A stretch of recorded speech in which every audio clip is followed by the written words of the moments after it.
friends. It's Wednesday night. I'm glad to be here with you. My name is Lynn Meadows White. I'm one of the pastors at Pierce Chapel in Columbus or Midland, Georgia. And I'm glad to be with you tonight for what we call Midweek Refuel. It's just a time during the middle of the week to give you a little encouragement, hopefully a boost as we make it through another Wednesday of another week. So glad you're joining us tonight. This past weekend, I was with my family, my extended family, in the North Georgia mountains, and the leaves were beautiful. We'd been told that they were already gone, but that was not the case. They kept changing even as we were there over the weekend. The yellows and the reds came out Friday sometime, and by the weekend, by Saturday, the mountains were just ablaze with color. It was so beautiful.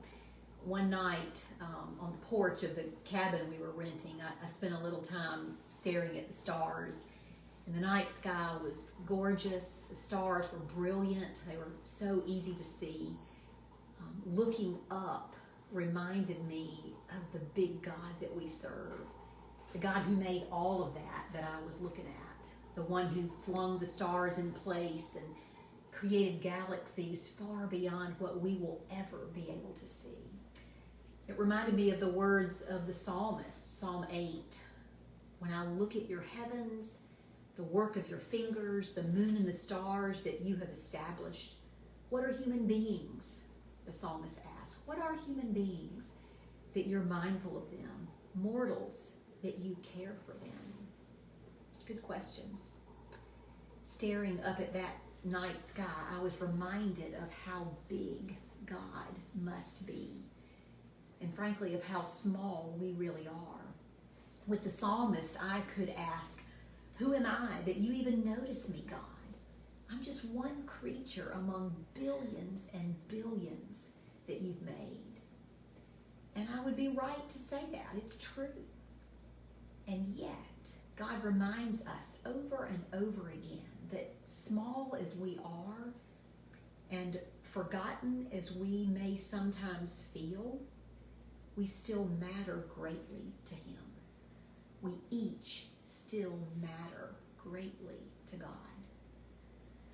Some of you who are part of Pierce Chapel might remember Randy and Lanita Redner and their children, Katie and Kyle. They're now grown children. With Katie has kids of her own, but this family was such a sweet part of Pierce Chapel years ago. They live in the Atlanta area now, but they were beloved members of Pierce Chapel for years, and they still remain dear friends of ours. This past March, Lanita's sweet daddy died of COVID-19 late in March.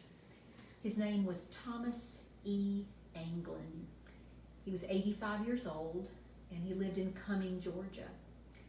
Like so many other families, the Redners were unable to mourn Lanita's daddy's death or celebrate his life in the usual ways, obviously because of the pandemic, because of all the restrictions. So they've grieved privately for all these months now. And sometime this summer, Lanita shared an experience with me that she gave me permission to share with others. She said that months after her daddy died, she was feeling so sorry for her daddy because she felt like he had just been forgotten since they hadn't been able to honor him at his death in the way that he deserved. And that was really heavy on her heart. Just sad, feeling like he had been forgotten and had not been honored well. She was feeling particularly low at one point during the summer, remembering and mourning her daddy. She said that very week, her husband Randy had a conversation with their banker. And the banker happened to say that she'd seen Randy's father-in-law's name on the front page of the New York Times, of all things. Well, Randy was confused, of course. His father-in-law's name was on the front page of the New York Times. Well, how did that happen, and why was his name there? And then the banker explained that back in May, the New York Times dedicated the front page to the first 100,000 victims of coronavirus. Lanita's daddy was one of those.